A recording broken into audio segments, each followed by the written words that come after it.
incredible magazine publisher. Modern Electrics is his first magazine that he ever published. It was the first magazine devoted to radio in America. He then issued a terrible fictional story called Ralph 124C41 Plus. The fact that it was fiction didn't mean a damn thing, because in this magazine he described television. What year is this? 1911. Television. What's the name of the story? Ralph 124C41 Plus. It's the most incredible futuristic story ever published. Sometimes they'll get one thing right. In this, he invented international air travel, radar, television. That picture of the first, you see that, is it the telephone? He coined the term television. And that's the first appearance of a video film ever. This is my favorite though. This is the September 1911, okay? This is the 6th issue of the series of one of the chapters. Look what's there. You see what you're seeing there? No. He called it the heliodynamic plan. This is invented totally out of his own mind. What is it? It's a solar field. Oh, okay. He invented solar energy. He didn't invent it, he imagined solar, and I can show you pictures look exactly like this today. So Gernsback went on to start the first television magazine, coined the term scientific fiction. He issued the first pulp magazine devoted to science fiction, the first magazine devoted to science fiction, the first magazine issued devoted to science fiction, and today, of course, the award for excellence in science fiction is called the Hugo, after Hugo Gernsback. Of all the people in this room, the one that appears the most, the name that appears the most in this room is Hugo Gernsback. What do you make of that? What do you like? Well, people don't realize it, but he's a magazine guy. Yeah. It was an incredible publisher. What a brilliant mind. He was an immigrant from Luxembourg. Amazing guy. Now, movies are interesting as well. Movies started by this time. This is the first movie fan magazine, 1911. Motion picture story magazine. Because at that time it wasn't about the stars, it was about the story. And the reason Edison's name on this thing is because he invented the process and he held all the patents. So nobody could make a movie without Edison's permission. Now, there were a group of people that wanted to make movies had to pay Edison for the rights to make movies because he owned the patents. Then a number of other people who couldn't do, who were shut out by the cartel, filed a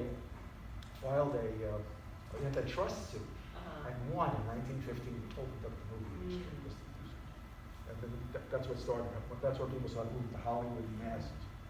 But before that, everything was controlled by Edison and the cartels. Then, about that time, movie stars wanted to, rather than being about the movie, it was about the stars. But the stars were not paid. The first movie star was a woman whose name you'll never remember again. Florence Lawrence was the first movie star. But a number of enterprising stars who were selling a lot of movies decided they would get together and form something called United Artists. Right. And that was Mary Pickford, America's Sweetheart, Charlie Chaplin, and her husband, Douglas Fairbanks Jr. So United Artists became the first company devoted to the artists as opposed to the movies themselves. QST is the magazine of amateur radio. Oh, that's another story. Anyway, so in 1927, they got together and formed the Motion Picture Arts Academy of Motion Picture Arts and Sciences. That's their magazine, volume #1. Beautifully designed, beautifully accomplished magazine. An introductory essay by Douglas Fairbanks Jr. Of course, the image you see 2 years later, they put on their award. I chose these two because these two there's tons of movie magazines, but these two personalities have something in common. Walter Valentino was the first movie actor with sex appeal. The Latin lover. He died very young and tragically. Jean Harlow was the original blonde bombshell. She was the first woman with sex appeal. She died tragically of liver failure in the 30s. So they're both first issues. I love this image. It's just a gorgeous cover. So television. The if this is the first magazine devoted to television, without looking at it, what year do you think it was published? Without looking at the label, Yeah. 1917. You err in the direction the wrong way, but much more than anybody else who says they're all 30s and I 40s. was just thinking of the way the football players look. Yeah. 1927. Of course, who published it? Hugo Ritz. So wait, did television exist? It did. The technology was a rotating dial. A rotating dial. It was a rotating disc, and they were broadcasting. Now, this magazine, 1931, Television Weekly News. Never seen another copy of it. Greta Garbo on the cover. What it has in it. So basically, but most people didn't have TVs. No, they were usually amateur radio operators. They were licensed amateur radio operators in the station. But they were commercial TV because look, to the right, what you see is the first published list of active television stations now in operation. So there's what, 15 of them? And the number What two. year? So this is from 1931. 31. So you can see, W2 XBS was operated by the National Broadcasting Company, NBC. Yeah. The other one, ABC. General Electric had their own. Wow. Chicago Daily News in Chicago had one. Chicago Federation of Labor had their own station. So basically, so ham radio operator type people would have TVs, these early TVs where you. The Jersey ones were done by National, Yeah. by NBC with.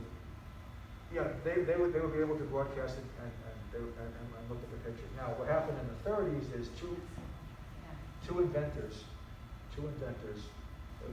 invented and perfected the Vidicon tube, which made it into a commercial success. And those people were Vladimir Zworykin and Philo T. Farnsworth. Okay. They did it independently. Okay. But then once the tubes came in, then television was ready to explode. And in 1939, at the World's Fair, was demonstrated, Right. and the first television star to be broadcast was Franklin Delano Roosevelt. Now, what happened in 1939? It was going to take off, but then, like everything else, the war came on. So everything in America, just like the Civil War, it stopped between 1860 and 1865. Between 1940 and 1945, the entire country was unified into one purpose. It was a war effort. Yeah. So the broadcasting guides did not come out until after the war, 1946. That first issue of TV Guide is hilarious. So why is there this? That's Lucy's baby. Oh, That's little Ricky. Ricky. That's little Ricky. Oh my God. So before that, there were local, like I showed you the Jackie Robinson magazine, that was the local New York TV guide. This is the first national, and of course the guy that did it was Walter Annenberg. Right. That's where he made his money. He's a magazine publisher. He published 17 magazines, but he also published TV Guide. This magazine was so popular, true story, so popular, the show was so popular, that during the commercial breaks, the water company noted an increase in use. Amazing. People would wait to go to the bathroom Yeah. until I still remember getting TV Guide. Well, you needed it back then. Yes, I love yes. seeing on TV.